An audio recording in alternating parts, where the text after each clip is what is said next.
হয় রান্না করে আবার একসাথে সাহারি খায়, তার মানে এদিক দিয়ে মা খুব 5 নম্বরে আছে, বোন খুব 5 নম্বরে আছে যে রমজান মাসে রোজা রাখতে হবে।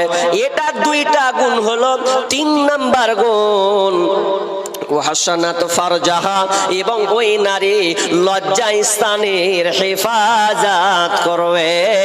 যে নারী লজ্জা স্থানের হেফাজত করবে ওই নারীটা জান্নাতে ঢুকবে।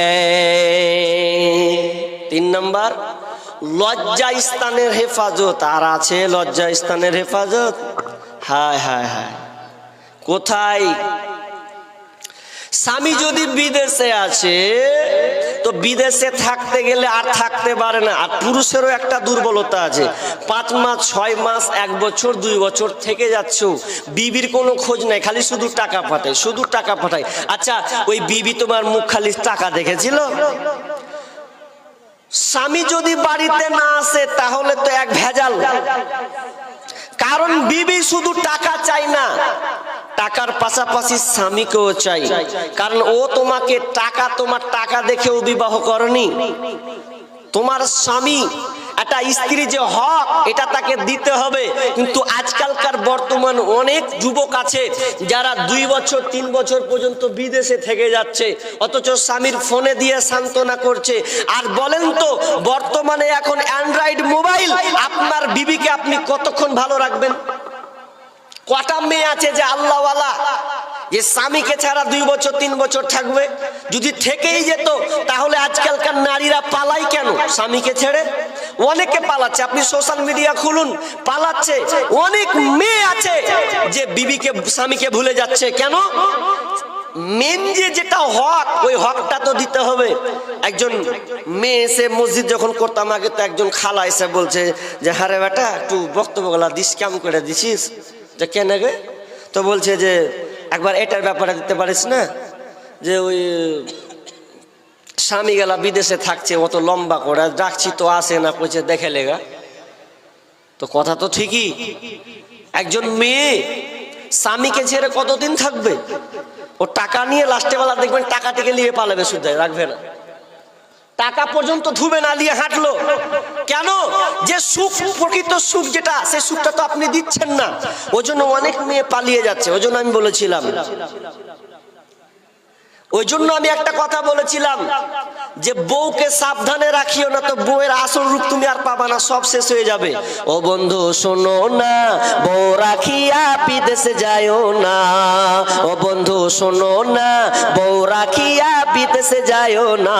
ও তুমি বউ রাখিয়া বিদেশে গেলে রে, ও তুমি বউ রাখিয়া বিদেশে গেলে রে, বেশি দিন আর থাইকো না, থাইকো না, বউ রাখিয়া বিদেশে যায়ও না। ও বন্ধু শোনো না, বউ রাখিয়া বিদেশে যায়ও না। তুমি বউ রাখিয়া বিদেশে গেলে রে, ও তুমি বউ রাখিয়া বিদেশে গেলে রে, আসল বউয়ার খুঁজে পাইবা না, পাইবা না, বউ রাখিয়া বিদেশে যায়ও না। ও বন্ধু শোনো না, বউ রাখিয়া বিদেশে যায়ও না। কেন হচ্ছে এটা? নারীকুল, তোমাকে ধৈর্য থাকতে হবে। তুমি যদি ধৈর্য অটল থাকো তোমার স্বামীর জন্যে, তাহলে বিশ্বনবী বলছেন যেই মেয়েটা 3 নম্বর তার মধ্যে গুণটা থাকবে, সলেহার মধ্যে 3 নম্বর গুণ ওয়াহসানাত ফারজাহা, মেয়ে তার ইজ্জতের আপনি হেফাজত করবে, তার শরমগার হেফাজত করবে। ওয়া আতাআত বালাহা, আর 4 নম্বর গুণ হচ্ছে স্বামীর অনুগত হয়ে চলবে, স্বামীর আনুগত্য হয়েছে চলবে। যদি এই 4খানা গুণ কোন মহিলার থাকতে পারে তাহলে ওই মেয়েটা হচ্ছে জান্নাতে। স্বামীর অনুগত হতে হবে। কেমন অনুগত জি? আজকালকার অনুগত কোথায় অনুগত? যদি স্বামী বলছে হারে 1 গিলাস পানি দে, তো বলছে ঢেলা খেয়ে লাওগা। তা কেন রে? দেনা রে, রোদে এসছি, ঢেলা খেয়ে লাওগা। কেন রে? তো বলছে সিরিয়াল চলছে, একটু দেখে নি, পাবো না তো ছুটে যাবে। তো এটা স্বামী অনুগত নয়, স্বামীর এটা আনুগত্য নয়। স্বামী যখনই বলবে তখনই সঙ্গে সঙ্গে আপনাকে মেনে চলতে হবে। আবু হুরায়রা রাদিয়াল্লাহু তাআলা আনহু বলেন, একজন সাহাবী এসে বলছেন, ইয়া রাসূলুল্লাহ, ও দয়ার নবী গো, ভালো মেয়ের গুণ কয়টি হবে? ভালো মেয়ে কারা হবে? একটু যদি আপনি আমাদেরকে বলে দেন তাহলে হয়তো বুঝতে পারবো এইটা হচ্ছে ভালো মহিলা। ভালো মহিলাকে কে লাইট মারছিস রে, খ্যাপা কোন ঢেকা। তো ভালো মেয়ের গুণ সাহাবী জিজ্ঞাসা করলেন, বলছেন তিনটা যদি থাকে কি?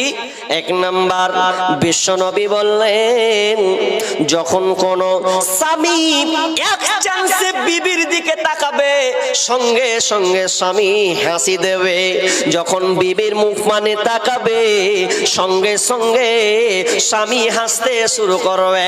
যেমনই আপনার চেহারাটাকে দেখবে তৎক্ষণাৎ সে আনন্দ আত্মহারা হয়ে যাবে। যদি এই রকম মেয়ে হয়, বিশ্বনবী বললেন এক নাম্বার ভালো গুণ মেয়ের গুণ, সে হচ্ছে যখনই স্বামী এক চান্সে তাকাবে সঙ্গে সঙ্গে স্বামী খুশি হয়ে যাবে। যদি বোন তুমি 5 কেজি মুখ করে থাকো, বলো তো তোমার স্বামী কি হাসবে না আরো রাগ করে পালাবে? একজনকে বলছে, ভাই রে কি ব্যাপার বাড়ি ঢুকবে না? বলছে, আর কইস না রে ভাই, বিবির মুখ দেখতে জি করে না, খালি মুখখানটাকে 10 কিলো করে থাকছে।